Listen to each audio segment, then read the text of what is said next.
গণতান্ত্রিক এই রাষ্ট্রের মানুষ কতটা সচেতন আর ভোটের মাধ্যমে নির্বাচিত প্রতিনিধিগণ দায়িত্বে বা ক্ষমতায় কতটুকু মহান।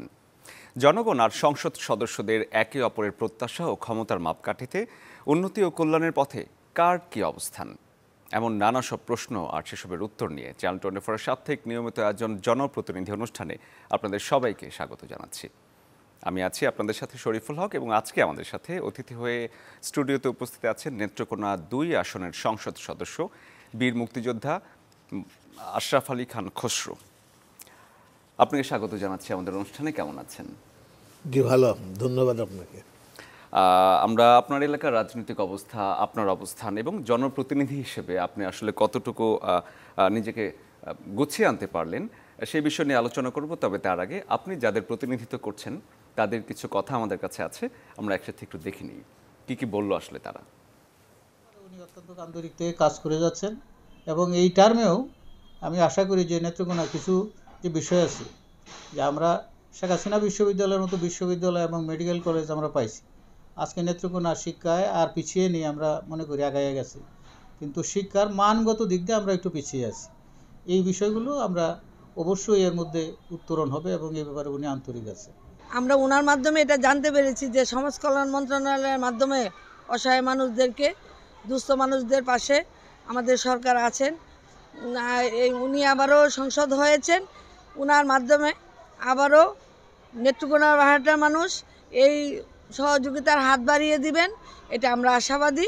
অসাম্প্রদায়িক চেতনার মাধ্যমে সুষ্ঠু সাংস্কৃতিক বিকাশের যে প্রচেষ্টা, তার সাথে ওতপ্রোতভাবে জড়িত আমাদের বর্তমান সংসদ সদস্য আশরাফ আলী খান খসরু মহোদয়। আমাদের এই আমলে জননেত্রী শেখ হাসিনা প্রায় বারহাট্টা নেত্রকোনায় ১৪০০ কোটি টাকার উপরে অবকাঠামোগত বিভিন্ন প্রকল্পে বরাদ্দ প্রদান করেছেন। এগুলো সঠিকভাবে বাস্তবায়ন হলে এই জনপদ হাসবে আমাদের মানুষ। ২৫ লক্ষ লোকের প্রাণের শহরে নেত্রকোনা জেলা শহরে, এখানে কোনো একটা অডিটোরিয়াম নেই। আমি এখন বর্তমান সরকারের নিকট দাবি করব যে আমাদের নেত্রকোনাকে বিশেষ সাংস্কৃতিক অঞ্চল হিসেবে ঘোষণা করে নেত্রকোনা একটা সাংস্কৃতিক কমপ্লেক্স গড়ে তোলা হোক। একটা টেক্সটাইল ইঞ্জিনিয়ারিং কলেজ এবং একটা ইকোনমিক জোন তৈরি হলে এই এলাকার বেকার সমস্যার সমাধান হবে। দ্রব্যমূল্যের দাম স্থিতিশীল চাই, আর আমরা গৃহস্থী করতে গিয়ে আমাদের এই মেশিনের দরকার, এই যন্ত্রপাতি, এইসব তো আমরা কিছু পাই, কৃষকরা পাই না। এটি তো বড় বড় নেতা যারা তারা আত্মসাৎ করে। দর্শক, আমরা দেখছিলাম নেত্রকোনা ২ আসনের যারা জনসাধারণ, একেবারেই সাধারণ মানুষ, তারা তাদের প্রতিনিধির কাছে যে কথাগুলো বলছিলেন আপনি নিশ্চয়ই শুনছিলেন। শুরুতে আপনার কাছে যে প্রশ্নটি, পুরো দেশ জুড়ে তাপপ্রবাহ চলছে এবং বেশ লম্বা একটা সময় ধরে, এটার পেছনে মূল কারণ হচ্ছে জলবায়ু পরিবর্তন। তো এই তাপপ্রবাহে একেবারে উঁচু শ্রেণী থেকে শুরু করে একেবারে সাধারণ মানুষ সবাই কিন্তু আমরা ভুক্তভোগী। আপনার এলাকার মানুষের যে গরমের নাভিশ্বাস, হাঁসফাঁস, সেটা কি আপনি শীতাতপ নিয়ন্ত্রণ কক্ষে বসে টের পান কিনা, এই প্রশ্নটা দিয়ে শুরু করতে চাই। আমি রুট লেভেল থেকে আমি রাজনীতি করতে করতে আমি এখানে এসেছি। আমি শীতাতপ নিয়ন্ত্রণ তো রুমের আমি মানুষ নই। আমি জনগণের সাথে কাজ করেছি ছাত্র জীবন থেকে। আমি সেই ক্লাস 10-এ যখন পড়ি তখনই আমি জেল খেটেছি আইএফ বিরোধী আন্দোলনে পাকিস্তান আমলে। আমি মুক্তিযুদ্ধ করেছি, মুক্তিযোদ্ধা। আমি গণ অভ্যুত্থানে আমি অংশগ্রহণ করেছি। কাজেই এই যে শীতাতপ নিয়ন্ত্রিত কক্ষে বসে আমার রাজনীতি না, আমার রাজনীতি সাধারণ মানুষের সাথে এবং পথে ঘাটে প্রান্তরের সমস্ত জায়গাতে। হ্যাঁ, এটা স্বাভাবিক। আপনার এইবারের যে গরম, এটা একটা অ্যাবনর্মাল গরম ছিল এবং এটা আমাদের অনেকেই বলেন যে ৫০ বছরের মাঝে এরকম এই তাপদাহ আমাদের এখানে আসেনি, এবং এটা কিন্তু কিছুদিন ছিল এবং এটা অপ্রত্যাশিত। কাজেই এটা যদি আমাদের যদি স্থায়ী এটা যদি আবহাওয়া হতো তাহলে এটা অন্যভাবে আমরা চিন্তা করতে পারতাম। হ্যাঁ, তো এইরকম এটা হয়ে থাকে, এটা নিয়ে আমাদের খুব একটা বেশি চিন্তার কোনো কারণ নেই। কারণ এটা আমাদের এই যে তাপদাহ এটা যে গেল, এটা কিন্তু আমাদের প্রত্যেক বছর হয় না। আমি যেটা বললাম ৫০ বছরের মাঝে হয়, এবং এটার দিকেও সরকারের স্বাভাবিকভাবেই এটা খেয়াল আছে। কারণ এরকম তাপদাহ আসলে আমাদের কৃষিতে আমাদের এটা ক্ষতির কারণ হয় এবং মানে বিভিন্ন ফসলের ফল পাশাপাশি ফল প্রাণীকুলের টল সমস্ত অনেক কিছুতেই কিছু। এটা ক্ষতির কারণ। এবার একটু তথ্যগত বিষয়ে আসি। বর্তমান আপনি যে দলের প্রতিনিধিত্ব করছেন, বর্তমান সরকার কিন্তু বলেছে তারা সর্বোচ্চ পরিমাণ বিদ্যুৎ উৎপাদনের চেষ্টা করেছে এবং তারা সফল হয়েছে। এত পরিমাণ বিদ্যুতের মাঝেও নেত্রকোনা যে শহরটি রয়েছে এখানে অর্ধলক্ষাধিক গ্রাহক রয়েছে। এই গ্রাহকের চাহিদা হচ্ছে 24 মেগাওয়াট বিদ্যুৎ, কিন্তু সেখানে 15 মেগাওয়াট বা এর আশেপাশে বিদ্যুৎ সাপ্লাই হয়। বাকি যে বিদ্যুৎটা যাচ্ছে না বা আপনারা পাচ্ছেন না, সেজন্য আপনার এলাকার মানুষের পক্ষ হয়ে আপনি কি কাজ করছেন বা করেছেন? এটা কিন্তু আজকেও পার্লামেন্টে কিন্তু কথা হয়েছে, যারা আজকে পার্লামেন্ট দেখেছেন তারা এটা জবাব পেয়েছেন। হ্যাঁ, আমাদের প্রতিমন্ত্রী বিদ্যুৎ প্রতিমন্ত্রী সেটা জবাব দিয়েছেন। আমাদের যে ময়মনসিংহ যে বিদ্যুৎ কেন্দ্রটা যেখান থেকে আমরা বিদ্যুৎ উৎপন্ন হয়, এটার কিন্তু কাজ চলছে কিছু, এটাকে আরও ডেভেলপ করা হচ্ছে। আর আমাদের গ্যাস এর একটু ঘাটতি আছে। হ্যাঁ, গ্যাসের ঘাটতির জন্য, জ্বালানির ঘাটতির জন্য আমরা এটা পুরোপুরিভাবে আমরা এটা উৎপন্ন করতে পারছি না, যার ফলেই আমাদের মানে ময়মনসিংহ ডিভিশনে, শুধু নেত্রকোনা না, ময়মনসিংহ ডিভিশনে আমাদের বিদ্যুতের ঘাটতিটা আছে এবং এটা আমরা চেষ্টা করছি এই ডিসেম্বরের মাঝে সেটাকে আমরা কভার করার জন্য, এবং সেইটা লক্ষ্য রেখেই আমাদের কাজ চলছে। তার মানে কি ডিসেম্বরের মধ্যে আপনার এলাকায় হ্যাঁ, লোডশেডিং আমাদের হবে না? আজকে পার্লামেন্টে আমাদের প্রতিমন্ত্রী বলেছেন যেটা ডিসেম্বরের মাঝে এটা হয়ে যাবে। ওনারা, আমরা চেষ্টা করছি এই কাজটা মানে করে নেওয়ার। আর আপনার এলাকার জনসাধারণের যে কথাটি শুনছিলাম, সেখানে একটি বিষয় আপনার নজরে এসেছে কিনা যে জেলা শহরে সাংস্কৃতিক বিকাশের জায়গাটা আগে যদিও বেশ বড় ছিল, কিন্তু এখন অনেকটাই সংকুচিত হয়ে আসছে। একমাত্র যে অডিটোরিয়াম ছিল মহুয়া অডিটোরিয়ামটি, সেটি পরিত্যক্ত এবং এখন ভেঙে ফেলা হয়েছে। নতুন কোন অডিটোরিয়ামের দৃশ্যমান কিছু এখন পর্যন্ত দেখা যাচ্ছে? হ্যাঁ, আমাদের মানে গত সরকারের সময় আমাদের সাংস্কৃতিক যে মন্ত্রী ছিলেন তার সাথে আমার কথা হয়েছিল এবং সেখানে একটা প্রজেক্ট নেওয়া হচ্ছে এবং পাইলট প্রজেক্ট হিসাবেই আমাদের এখানে 50 কোটি টাকা দিয়ে একটা অডিটোরিয়াম করার কথা। হ্যাঁ, এবং এটা এখন উনি চেঞ্জ হয়ে সেটা গেছে। কবের কথা? এটা এই তো ধরেন আপনার 1 বছর আগের কথা। হ্যাঁ, যেন এটা এক নাকে উঠবে এবং এটা আপনার করা হচ্ছে, কারণ একটা প্রজেক্ট নিতে হলে এটা তো বেশ স্তরগুলি মানে এটা ওরা অতিক্রম করতে হয়। সেটা প্রায় কাছাকাছি এসে গেছিল, কিন্তু তারপরে তো নির্বাচন হল, সরকার আবার মন্ত্রী পরিবর্তন হয়েছে, সরকার পরিবর্তন হয়েছে। সরকার মানে এই দলেরই সরকার আছে, কিন্তু এটা তো একটা চেঞ্জ হয়েছে। কাজে এটা এখন আমরা আবার ওনাদের সাথে কথা বলবো যেটা করার কি কদ্দূর কি করা যায়। যেহেতু এখানে 50 কোটি টাকা দিয়ে এখানে একটি মানে মাল্টিপারপাস একটা অডিটোরিয়াম করার কথা। টাকাও বরাদ্দ ছিল এবং মোটামুটি টাকা ঠিক বরাদ্দ আমি বলবো না। হ্যাঁ, এবং এটা টেকনিকে পাস করা হইলে এটা হয়ে যাবে আর কি। আচ্ছা, নতুন যিনি দায়িত্বে এসেছেন সংস্কৃতি মন্ত্রণালয়ের দায়িত্বে, সেখানে আপনি এটা নিয়ে কি এগিয়েছেন কি? মাত্র তো এটা তো সরকার ধরেন কয়েক মাস হলো মাত্র গঠিত হলো, এখন এটা কাজ চলছে। হ্যাঁ, কাজে এটা কিছুদিন গেলে পরে সেটা আমরা আবার ওনাদের সাথে কথা বলবো, কথা বলে আমরা সেটা এগিয়ে নিয়ে যেতে পারবো। আপনার দীর্ঘদিনের রাজনৈতিক জীবনে এবার একটু আসতে চাই। এবার হয়তো আপনি 3 বারের এমপি হয়েছেন নেত্রকোনা সদর থেকে, মাঝখানে একবার গ্যাপ গিয়েছিল। এর আগে আপনি ছাত্র রাজনীতি করেছেন, আওয়ামী লীগ করেছেন। তো আপনার এলাকার মানুষের মধ্যে একটি কথা প্রচলিত, সবাই একটি কানাঘুষা বলা চলে, যে এলাকার আওয়ামী লীগের মধ্যে একটি দ্বন্দ্ব আছে, গ্রুপিং আছে, কোন্দল আছে এবং টানা আপনি ক্ষমতায় থাকার কারণে আপনার প্রভাবে বা আপনার নাম ভাঙে এই কাজগুলো হচ্ছে। আপনি কিভাবে ব্যাখ্যা করবেন এই বিষয়টাকে? না, এই কথাটা ধরেন আপনার ঠিক না। আর এটা আমি গ্রুপিং বলবো না, বুঝছেন, এটা রাজনৈতিক মানে প্রতিযোগিতা, সেটাই বলা যায়। কারণ আপনার নতুনরাও আসবে, আরেকজন আসবে, আর আমি যদি ভালো কাজ করি, আমি যদি জনগণের সাথে যদি মিশে চলি, দল থেকে আমাকে মনোনয়ন দেবে এটা না। আমি 3 বার হয়েছে, 5 বারও তো আছে, 7 বারও তো আপনার এমপি আছে। হ্যাঁ, নমিনেশন পাচ্ছেন, হ্যাঁ দিচ্ছেন, কাজ করছেন। জনগণের সাথে মিলে কাজ করলে সেটা 3 বার না 5 বার সেটা কোনো প্রশ্ন আসে না। আর আমি এরকম কাউকে প্রশ্রয় দেই না যে বিভিন্ন জায়গায় গিয়ে বিভিন্নভাবে মানে এই কাজগুলি সে করতে পারে। এটাও আপনার ঠিক নয়। এটা মানে সাধারণ মানুষ কিংবা রাজনৈতিক যারা ব্যক্তিত্ব আছে কিংবা আমার বিরোধী দলেও যারা আছে তারাও সেটা বলবেন আমাকে, আমার ব্যাপার। তাহলে এই জায়গায় আপনার অবস্থান একেবারে না, এটা কারণ আমি তো একটা কথাই বললাম যে আমি 64 সালে জেল কেটেছি। আমি 69-এ আমি ছাত্রলীগের তখন মহকুমা, তখন ডিস্ট্রিক্ট হয় নাই, আমি সেক্রেটারি ছিলাম। আমি মুক্তিযুদ্ধ করেছি এবং আমি একটি রাজনৈতিক পরিবারের সন্তান। আমার বাবা রিভাইভ আওয়ামী লীগের উনি কনভেনার ছিলেন। উনি নেত্রকোনা পৌরসভার উনি চেয়ারম্যান ছিলেন। নেত্রকোনাকে আমরা একটি সাংস্কৃতিক এলাকা বলেই জানি। জারি গান, ভাটিয়ালি গান, জারি সারি, কবি গান এবং বিশেষ করে যাত্রা গানের জন্য খুবই বিখ্যাত একটি এলাকা ছিল। কিন্তু ইদানিং সাংস্কৃতিক অঙ্গনে এই যাত্রা গান বা কবি গানের খুব একটা দেখা যায় না। যেহেতু আপনার এলাকায় এই বিষয়গুলো ছিল, এগুলোকে টিকিয়ে রাখা বা বিশ্ব দরবারে আরও উপস্থাপন করার জন্য কোনো পরিকল্পনা আপনার আছে কিনা? সেটা তো আপনি তো বলেন যে আমাদের যে সাংস্কৃতিক মন্ত্রণালয় আছে এবং সেটা কাজও করছে। আমাদের অডিটোরিয়ামগুলি হয়ে গেলে এটা আমাদের বিকাশ ঘটবে। না, সেটা তো অডিটোরিয়ামের কথা। আর পাশাপাশি বাউল গান হারিয়ে গেছে, না কবি বাউল গান গান, না, যাত্রা বাউল গান। গান ঠিক হারিয়ে যায় নাই। জি, বাউল গান এখনো গ্রামে হয় এবং এটা কিন্তু শুধু আমাদের এখানে না, এটা কিন্তু সারা বাংলাদেশই। আজকে অপসংস্কৃতির কারণে আমাদের কিন্তু আমাদের ঐতিহ্য আমরা হারিয়ে ফেলছি। এটা শুধু নেত্রকোনা নয়, এটা সারা বাংলাদেশেই।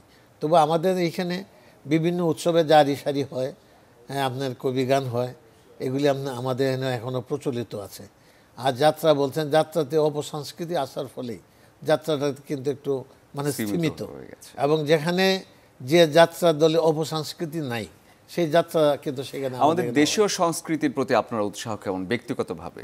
না, দেশীয় সংস্কৃতি তো স্বাভাবিকভাবেই, কারণ একটি জাতির এটা কিন্তু মানে বলা আপনি কি নতুন মানে আপনার এলাকার নতুন প্রজন্মকে উৎসাহ দেবেন কিনা? না, তা তো স্বাভাবিকই। আমি তো সবসময় দিই না, যেন আমাদের এখানে সাহিত্য উৎসব হয়, বসন্তকালীন সাহিত্য উৎসব, আমি সেটার সাথে জড়িত থাকি। আমি ঢাকায় থাকলে আমি একদিন আগে সেটা এনে চলে যাই, আমি সবার সাথে মিলে সেখানে কাজ করি এবং এটাতে এইগুলিতে আমি সবসময় ব্যক্তিগত পর্যায়ে যেহেতু উৎসাহ রয়েছে, তাহলে আরেকটি বিষয় আপনার নজরে আনতে চাই। যেহেতু আপনি 3 বারের এমপি এবং অনেকটা লম্বা সময় ধরে আপনি ওই এলাকায় আছেন, তো নেত্রকোনা একসময় 20টি সিনেমা হল ছিল, এখন একটিও নেই। তাহলে কি মানুষ সিনেমা দেখবেন না আপনার এলাকার মানুষ? এইটা তো আকাশ সংস্কৃতির কারণে সেটা হয়েছে। মানুষ এখন ঘরে বসে টেলিভিশনে এগুলি দেখে ফেলে এবং যার ফলে কিন্তু সেটা শুধু নেত্রকোনায় নয়, এটা সারা বাংলাদেশে কিন্তু সিনেমা হল কিন্তু সীমিত হয়ে গেছে। নেত্রকোনাও ছিল 2টা সিনেমা হল, হ্যাঁ, নেত্রকোনা পৌরসভাতে, সেগুলি এখন আর নেই। হ্যাঁ, এবং এগুলিতে কেউ আগেও আসছে না, কারণ এটার ব্যবসার অবস্থাটা খুব ভালো নয়। কারণ যে ইনভেস্ট করবে সে কিন্তু একটা ব্যবসার লক্ষ্য নিয়েই করে। সরকার থেকে কিন্তু কোনো সিনেমা হল করা হয় না। তবে আমরা সরকারি পর্যায়ে ছাড়া বেসরকারি পর্যায়ে বা আপনার ব্যক্তিগত উদ্যোগ না, ব্যক্তিগতভাবে তো সিনেমা শুধুই ব্যবসার জন্য না, এটি আমাদের সমাজের একটি প্রতিচ্ছবি। না, তবু এটা আপনি ব্যবসার যে আপনি বলবেন না, প্রতিশ্রুতি বলবেন, আপনি যে টাকাটা ইনভেস্ট করবে, হ্যাঁ, তার তো সেটা রিটার্ন চাবে সে। হ্যাঁ, সেটা এখন রিটার্ন আসে না এবং সেটা খুব কঠিন হয়ে গেছে, যার ফলেই আমাদের এখানে সিনেমা হলগুলি নাই। শুধু এটা নেত্রকোনায় নয়, আপনার ময়মনসিংহ হেডকোয়ার্টারেও যদি দেখেন, ডিভিশনাল হেডকোয়ার্টারে, ওইখানে অনেক সিনেমা হল কিন্তু বন্ধ হয়ে গেছে। আপনার পরিকল্পনা আছে কিনা কোনো সিনেমা হল স্থাপনের বা মাল্টিপারপাস হল? আমার নিজস্ব সিনেমা মানে পরিকল্পনা নাই, তবে কেউ যদি সিনেমা হল যদি করতে চায় আমি তাকে সহযোগিতা করব। আরেকটি বিষয় আপনার দৃষ্টিতে আনতে চাই, মুক্তারপুর যে মাঠটি রয়েছে, মুক্তারপাড়া, সেখানে যে মাঠটি রয়েছে, এটি বিভিন্ন কাজে ব্যবহার করা হয়। বয়স্করা সেখানে একটু নির্মল হাওয়া খেতে যান, মাঝে মাঝে শিশুরাও টুকটাক জায়গা পায়। কিন্তু শিশুদের জন্য আলাদা করে কোনো বিনোদনের পার্ক, আমরা যাকে শিশু পার্ক বলি, আসলে সেটির কি দরকার আছে কিনা? আপনি অবশ্যই দরকার আছে। আমি গত পার্লামেন্টে, হ্যাঁ, আমি আমার মানে উদ্বোধনের দিনে পার্লামেন্টে আমি বক্তব্য রেখেছি। আমি সেখানে কিন্তু বলেছি যে আমাদের নেত্রকোনা একটা শিশু পার্কের দরকার এবং এটা একান্ত প্রয়োজন। এবং সে একটা শিশু পার্ক থাকলে সেখানে শিশুরা যাবে, ছোট ছোট ছেলেরা যাবে, তাদের মনন বিকাশ ঘটবে। হ্যাঁ, এবং যেটা নাই দেখি কিন্তু সেটা কিন্তু এখন হচ্ছে না। তা আমি চাই এখানে একটা শিশু পার্ক গড়ার এবং এটা অদূর ভবিষ্যতে সেখানে শিশু পার্ক গড়ে। এই কথা কিন্তু আপনার এলাকার মানুষজন বলছে যে দরকার, পাশাপাশি আপনিও বলছেন দরকার, কিন্তু মানুষজনের আস্থা কিন্তু আপনার উপর। আপনি সরকারের কাছ থেকে কাজটি এনে দেবেন, আপনি কি আশাবাদী কিনা, আশ্বস্ত করছেন কিনা? না, আমি তো আশাবাদী এখানে একটা মানে করার, শিশু পার্ক করার। তাহলে সামনের মেয়াদে, এই মেয়াদে ইনশাল্লাহ হয়ে যাবে, আপনি কি বলছেন? আমরা চেষ্টা করবো আর কি, চেষ্টার মধ্যে থাকবে। পাশাপাশি সরকারের যে রূপকল্প 2041 স্মার্ট বাংলাদেশের দিকে বাংলাদেশে এগোচ্ছে এবং এখন থেকে কিন্তু প্রস্তুতিটা শুরু হয়ে গেছে চারপাশে। সেই প্রস্তুতির জন্য শিক্ষা একটি গুরুত্বপূর্ণ জায়গা। আপনার এলাকায় যে বিশ্ববিদ্যালয় ভবনটি এখনো পূর্ণাঙ্গ হয়নি এবং কাজে কিছুটা ধীরগতি আছে, মানে পুরোপুরি এটাকে চলছে বলা যায় না, এটি কেন আসলে? এটা দেখেন, কোভিডকালীন সময়ে এটার কাজটা অনেকটা বন্ধ হয়ে যায় এবং আজকে সারা পৃথিবীতে যে অর্থনৈতিক মন্দা, মন্দাতে কিন্তু আপনার জিনিসপত্রের দাম অনেক বেড়ে গেছে। এটা যে টেন্ডার যে করা হয়েছিল এগুলি আবার রিভাইজ করা হচ্ছে এবং এখন কিন্তু আবার কাজ শুরু হয়েছে, মাঝে এটা বন্ধ ছিল এবং এটা কিন্তু খুব অদূর মানে খুব তাড়াতাড়ি এটা বিশ্ববিদ্যালয়ের আপনার সেই বিল্ডিংগুলি যদি হয়ে যায় তাহলে সেটা আপনার একটা পূর্ণাঙ্গ রূপ পাবে। আর এটা তো অনেক বড় বিশ্ববিদ্যালয়, প্রায় 500 একর জায়গা নিয়ে বিশ্ববিদ্যালয়। তো এখন এটা 500 একর আর নেই, এটা এখন 400 একরে হয়ে গেছে এবং এটার পাশেই নেত্রকোনা মেডিকেল কলেজও আপনার হবে এবং এটারও কিন্তু কাজের মানে প্রকলন শুরু হয়ে গেছে।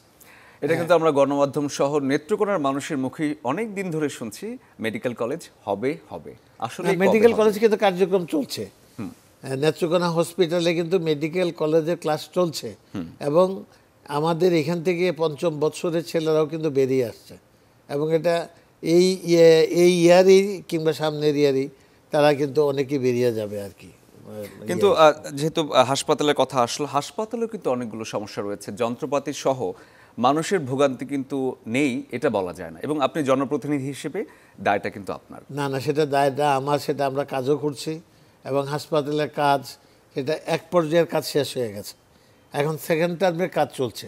কাজেই উপরে এটার উপরে আরও 2টা তালা হচ্ছে এবং এটা এই তালা হওয়ার জন্য আপনার পানির ট্যাঙ্ক সেখানে দেওয়া যাচ্ছে না, যার ফলে আমরা এই বিল্ডিংটা আমরা এখনও ইউজ করতে পারছি না। এটা খুব তাড়াতাড়ি হয়ে যাবে। আর আগে আপনার বিদ্যুতেরও কিছুটা অসুবিধা ছিল, সেটা আমরা কভার করে ফেলেছি। আমার মনে হয় এটা কয়েক মাসের মধ্যে এটা চালু হয়ে যাবে। হাসপাতালে শয্যা সংখ্যা বা কি কি সুযোগ সুবিধা থাকবে? এটা এখানে 200 শয্যায় আপনার এটা উন্নতি করা হচ্ছে। এখানে আপনার অনেক ডাক্তার থাকবে, স্পেশালাইজ ডাক্তার থাকবে, হ্যাঁ আপনার এখানে মানে সব রকম সুযোগ সুবিধা থাকবে চিকিৎসা। বর্তমান সরকার কিন্তু স্বাস্থ্য খাতে অনেকটা গুরুত্বের সাথে নজর দিয়েছে এবং আমরা বেশ কিছু জায়গায় দেখেছি একেবারে গ্রামের মানুষরা বলছে ঢাকার মতো সেবা।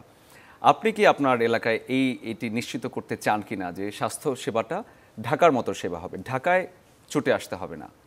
তা তো অবশ্যই, কারণ আমাদের যখন এখানে স্পেশালাইজ ডাক্তাররা বসবে এবং যখন চিকিৎসা করবে তখন তো ঢাকায় ময়মনসিংহ যাওয়ার প্রয়োজনটা খুবই কম পড়বে। হ্যাঁ, হয়তো মিশনারি কারণে হয়তো অনেক সময় হতে পারে, কারণ একটা হসপিটালে কিন্তু সব দিক দিয়ে কিন্তু কভার করতে পারে না, এটা কিন্তু স্বাভাবিক। হ্যাঁ, তা কাজেই আপনার তখন সেটা হলো আলাদা কথা। কিন্তু এছাড়া আমরা চেষ্টা করব এই যে নেত্রকোনাতে যেন মানুষ স্বাভাবিকভাবেই যেন সমস্ত চিকিৎসা পায়, তাকে যেন ঢাকা ময়মনসিংহ যেন যেতে না হয়। কারণ আমাদের এলাকাটা হলো একটা কৃষি নির্ভর এলাকা এবং এখানে মানুষ কিন্তু মানে দরিদ্র মানুষই বেশি সেখানে, কারণ এখানে ধান আর মাছ, এখানে কোনো শিল্প কলকারখানা গড়ে ওঠেনি। দ্রব্যমূল্য নিয়ে একটি আলোচনা এবং সবাই এটার ভুক্তভোগী। তো যেখানে এত ফসলাদি উৎপন্ন হচ্ছে সেখানে কেন দ্রব্যমূল্য বৃদ্ধি পাবে? জনপ্রতিনিধি হিসেবে আপনার বক্তব্যটা কি? প্রথম কথা। দ্বিতীয় কথা হচ্ছে, একজন কৃষক আমাদের বলছিলেন যে কৃষি যে যন্ত্রপাতিগুলো আছে একেবারে সাধারণ পর্যায়ে পৌঁছচ্ছে না এবং তার ক্ষোভটা হচ্ছে নেতৃস্থানীয় যারা আছে তারাই সব কিছু নিয়ে নিচ্ছে।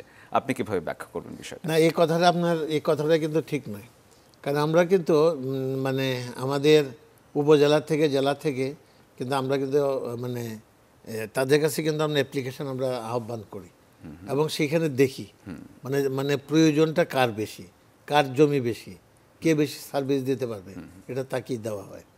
এবং এই মেশিনগুলি কিন্তু আপনার আমাদের এখানে 2টা পর্যায়ে। একটা হলো আমাদের হাওড় অঞ্চলে, যে ভাটি অঞ্চলে, সেখানে 75% আপনার ভর্তুকি দেওয়া হয়। আর আমাদের উপরের দিকে মানে যেটাকে টান জায়গা বলে সেটা 50% কিন্তু ভর্তুকি দিই কিন্তু আমরা জিনিস দিচ্ছি। সেটা কিন্তু আমরা সব মানুষের কাছেই যাচ্ছে।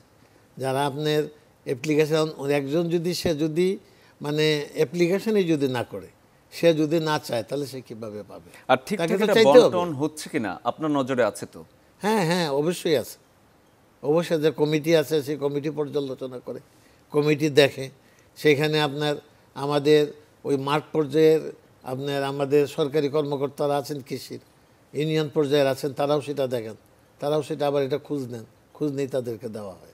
আরেকটা খুবই জনগুরুত্বপূর্ণ বিষয়, যেহেতু এখন আমরা সবাই আধুনিকতার দিকে যাচ্ছি এবং আমাদের প্রয়োজনটাও বাড়ছে, যোগাযোগটাও বাড়ছে, নেত্রকোনা শহরের বাইপাসের কি হলো এটা একটা। আর হচ্ছে শহরের মূল শহরে প্রচুর অটোরিকশা, ব্যাটারি চালিত অটোরিকশা এবং যানজটে একেবারেই নাকাল নেত্রকোনাবাসী। এই যে অটোরিকশাতে বিদ্যুতে খরচ হচ্ছে, মানুষ ব্যবহারের জন্য বিদ্যুৎ পাচ্ছে না, কিন্তু সেই বিদ্যুৎটা চলে যাচ্ছে ব্যাটারিতে। আপনার উদ্যোগ কি এখানে? এখানে আপনি যে বলছেন বাইপাসের কাজ চলছে দ্রুত গতিতে, এবং সেই কাজ চলছে। সেটা যদি কেউ যদি বলে সেটা সঠিক কথা বলেনি। এবং বাইপাসের কিন্তু ব্রিজগুলিও হয়ে গেছে, আপনার জায়গাও একর হয়ে গেছে, এবং সেখানে কিন্তু আপনার রাস্তার কাজ চলছে। এটা তো আপনার অনেকটা নিয়ে আপনার রাস্তা, সেটা একটু সময় তো নেবেই, কাজ তো তার বন্ধ থাকে নেই, সে কাজ চলছে। আর অটো রিক্সার কথা বলছেন, হ্যাঁ অটো রিক্সা শুধু এটা নেত্রকোনা না, এটা সারা বাংলাদেশে আজকে শহরে। এটা আমার একটা নিজস্ব অভিজ্ঞতাও আছে। আমি বেশ কিছুদিন আগে নেত্রকোনা শহরে গিয়েছিলাম, একেবারে প্রায় দুপুর তপ্ত রোদ, কিন্তু প্রচুর অটোরিকশায় মেন যে শহরটাতে প্রচুর যানজট লেগে আছে। না, এটা তো আপনার রাস্তাঘাট তো আপনার অনেক আগের করা। নেত্রকোনা পৌরসভা এটা 100 বছরের উপরে, রাস্তা ছোট ছিল, খুবই স্বাভাবিক। হ্যাঁ, এখন সেটা সমাধানের কি ব্যবস্থা? হ্যাঁ, যার ফলে আপনার এই কিছুটা যানজট তো আপনার এটার জন্য থাকবে, রাস্তা মানে ছোট থাকার জন্য। আর আপনার ব্যাটারি চালিত রিক্সার যেমন ডিসঅ্যাডভান্টেজ আছে, অ্যাডভান্টেজও আছে। এটা কিন্তু বেকারত্ব কিন্তু অনেক দূর করছে, এটা কিন্তু আমরা অস্বীকার করতে পারবেন না। এবং মানুষের যোগাযোগটাও কিন্তু আপনার বাড়িয়ে দিয়েছে। আপনার একটা এই অটো রিক্সা দিয়ে আপনার যে গ্রামের প্রত্যন্ত অঞ্চলে যেতে পারছেন, এটা কিন্তু আগে পারতেন না। কিন্তু বেকারত্ব দূর করতে গিয়ে ঘরে যদি ফ্যানের পাখা না ঘোরে তাহলে সেটা কি না, দাঁড়াবে? ফ্যানের পাখা তো ঘোরা তো এটা মানে কোনো করছে না, ফ্যানের পাখা তো ঘুরছি। আমি তো বললাম যে ফ্যানের পাখা এটা রেগুলার হয়ে যাবে যদি আমাদের সবশেষ আরেকটি আপনার কাছে কেন্দ্রটা যদি ঠিক হয়ে যায়। ঠিক হয়ে যায়। আরেকটি প্রশ্ন, এটি খুবই জনগুরুত্ব সম্পন্ন একটি প্রশ্ন, এবং সীমান্ত জেলা হয়, যেহেতু নেত্রকোনা সীমান্ত এলাকা এবং ভারত কাছাকাছি, সীমান্ত এলাকা হওয়াতে মাদকের খুব সহজ প্রাপ্যতা নেত্রকোনায় মাঝে মাঝেই শোনা যায়। আপনি জনপ্রতিনিধি হিসেবে কি কি ব্যবস্থা গ্রহণ করেছেন মাদকের বিস্তার রোধে? না, মাদকের বিস্তার রোধে এটা আমাদের শুধু জনপ্রতিনিধি এবং এটা বিভিন্ন কমিটি করে ওইটার কিন্তু প্রতিরোধ করা হচ্ছে। এবং আমাদের কিন্তু পুলিশ বাহিনী, ডিবি, এসবি, এরা কিন্তু সবাই কিন্তু তৎপর, এবং এটা কিন্তু আপনার এই মানে এটাকে কন্ট্রোল করা হচ্ছে। আর হ্যাঁ, এটা তো কিছুটা আমাদের এখান থেকে কিন্তু আপনার বর্ডারটা তবু বেশ দূরে আমাদের এইখানে হ্যান্ডেকে, হ্যাঁ হ্যান্ডেকে এখান থেকে পাস হয়, এবং এটা কিন্তু আমরা ধরছিও এবং ধরছেও। এবং এটা অনেক ধন্যবাদ। এবারে আমরা অনুষ্ঠানে একেবারে শেষ পর্যায়ে চলে এসেছি। কিছু প্রশ্ন আপনার জন্য রয়েছে, খুব দ্রুত উত্তর আপনার কাছে চাই। আমরা শুরু করছি তাহলে। আপনি এর আগে সমাজ কল্যাণ প্রতিমন্ত্রী ছিলেন, মৎস্য এবং প্রাণী সম্পদ মন্ত্রণালয়ের প্রতিমন্ত্রী ছিলেন, এবার আপনি মন্ত্রিত্ব পেলেন না কেন? এটা তো আমি বলতে পারবো না, এটা আমাদের মাননীয় প্রধানমন্ত্রী বলতে পারবেন। এবং একজন কি যে সবসময় মন্ত্রী হতে হবে এরকম কোনো কথা নয়। আচ্ছা, দ্বিতীয় প্রশ্ন হচ্ছে, টানা 2 বার আপনি সাধারণ সম্পাদক ছিলেন, এলাকার গ্রুপিংয়ে আপনার একটি প্রভাব শোনা যায়, এটিকে আপনি হ্যাঁ অথবা নাতে অ্যান্সার দিবেন। না, এটা ঠিক না। আপনি কি পলিটিক্স করেন, পাওয়ার পলিটিক্স না সাংগঠনিক পলিটিক্স? শুনেন আপনি, হ্যাঁ আমি যখন এমপি তখন পাওয়ার পলিটিক্সের সাথেও জড়িত, এবং সাথে সাথে আমি সাংগঠনিক পলিটিক্সের সাথেও জড়িত। কারণ আমি 18 বছর আমি সাধারণ সম্পাদক ছিলাম। আমি যদি সাংগঠনিক যদি আমার না থাকতো, তাহলে আমি এতদিন আমি সাধারণ সম্পাদক থাকতে পারতাম না। জনগণ আপনার নাকি আপনি জনগণের? দুটোই। নেত্রকোনাকে যদি বলা হয় সবার চেয়ে একটু আলাদা, আপনি কিভাবে বলবেন, কেন? হ্যাঁ, নেত্রকোনা স্বাভাবিকভাবে একটু আলাদা। নেত্রকোনা একটা সাংস্কৃতিক কেন্দ্র এবং এখনও আছে। নেত্রকোনা ময়মনসিংহ গীতিকার মূল বস্তু কিন্তু আপনার নেত্রকোনা। হ্যাঁ, নেত্রকোনা আমরা সারপ্লাস এলাকা খাদ্যে। হ্যাঁ, আমরা সারা দেশে কিন্তু আমাদের এখান থেকে ধান আমরা সবসময়। ঠিক আছে, আমরা একটু ছোট ছোট উত্তর চাই এটাতে। যেহেতু নেত্রকোনা সাংস্কৃতিক এলাকা, আপনার মেয়াদে মানুষজন সিনেমা দেখার সুযোগ পাবে কি পাবে না, খুব ছোট্ট না, করে। সিনেমা দেখার এটা বলাটা খুব কঠিন। এটা যদি কেউ যদি সিনেমা হল করে, তাহলে আমি বলছি তো আমি সাহায্য করব। আপনি যদি ব্যক্তি জীবনে রাজনীতিবিদ না হতেন তাহলে কি হতেন, কি স্বপ্ন ছিল? এটা বলাটা কঠিন।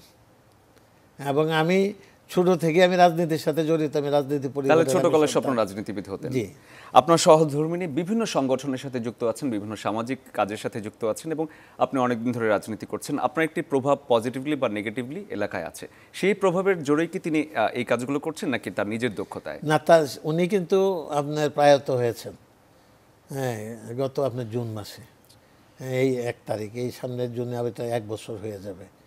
হ্যাঁ, উনি ওনার দক্ষতার কারণে উনি জড়িত ছিলেন। উনি ঢাকা শহরে 42টা অর্গানাইজেশনের সাথে জড়িত, এবং এই গত 10 বছরে এইগুলির সাথে উনি জড়িত হয়েছেন, এবং অনেক উনি কাজ করেছেন। উনি নেত্রকোনা বলেন, নেত্রকোনায় উনি একটি প্রতিবন্ধী স্কুল করেছেন, যাতে কেউ সাহস পায় না, মানুষের কাজে তিনি। হ্যাঁ, উনি কাজ করেছেন। উনি একটি কিন্ডারগার্টেন স্কুল করেছেন। অনেকেই বলেন আপনি খুবই ব্যক্তিত্ববান এমপি, আপনি কি মনে করেন নিজেকে? এটা আমার চেয়ে মানুষই সেটা বলতে পারবে। এই 3 টার্ম আপনি এমপি আছেন এবং এমপি ছাড়াও কিন্তু আপনি এলাকার মানুষের সাথে আছেন, রাজনীতি করছেন, মোটামুটি কাছাকাছি মিশছেন। এই দীর্ঘ জীবনে আপনি কি সফল? অবশ্যই সফল আমি। আমরা আমাদের প্রশ্নগুলো শেষ করেছি। এই পর্যায়ে আপনার যে নেত্রকোনার মানুষ আপনাকে ভোট দিয়েছে এবং আপনার উপর আস্থা রেখেছে, আপনি তাদের কতটুকু আশ্বস্ত করবেন এবং আপনার যদি কোনো কথা থাকে তাদের প্রতি, আপনার নির্বাচনী এলাকার মানুষের প্রতি, সেই কথাগুলো আমরা একটু ক্যামেরায় বলতে চাই। আমি আমার নেত্রকোনা মানুষকে আমি অভিনন্দন জানাই আমাকে তৃতীয়বারের মতো আমাকে এমপি নির্বাচিত করার জন্য। এবং আমি নেত্রকোনা মানুষের সাথে আমি আছি, আমি থাকব। আমি নেত্রকোনার জন্য আমি সবসময় উন্নয়নের আমি চিন্তা করি এবং আমি মনে করি আমার জনগণ আমার জীবনের সবচেয়ে কাছের মানুষ এবং আমার সবচেয়ে বেশি মানে আপনজন সমস্ত মানুষ। কারণ আমার পরিবারের খুব অল্প মানুষই কিন্তু বাংলাদেশে, সবাই কিন্তু বিদেশে। এই জনগণই, এই মানুষই তারাই কিন্তু আমাকে নির্বাচিত করেছে। তারাই আমার জন্য কিন্তু এই নির্বাচনী সময় মানে সার্বিকভাবে কাজ করে আমাকে কিন্তু সেখানে আমাকে জিতিয়ে এনেছে। আমি এটার জন্য আমি তাদের কাছে ঋণী এবং আমি তাদের সাথে আছি, তাদের সাথে থাকবো।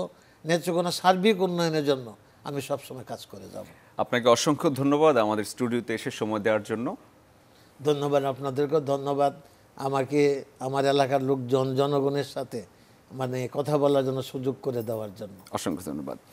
দর্শক, আপনাদেরও ধন্যবাদ জানাচ্ছি যারা এতক্ষণ আমাদের সাথে ছিলেন এবং নিয়মিত জনপ্রতিনিধি অনুষ্ঠান দেখেন। আমরা চেষ্টা করি বিভিন্ন সময় বিভিন্ন অঞ্চলের বা আমাদের যে 300 আসন রয়েছে 300 আসন থেকে আমাদের জনপ্রতিনিধিদের নিয়ে আসার জন্য এবং তাদের চিন্তা ভাবনা, যাদের ভোটে তারা আসলে প্রতিনিধি নির্বাচিত হয়েছেন তাদেরকে নিয়ে সেই প্রশ্নগুলোর উত্তরগুলো আপনাদের জানানোর জন্য। আশা করি আপনারা আমাদের সাথেই থাকবেন আগামী দিনগুলোতে। ধন্যবাদ সবাইকে।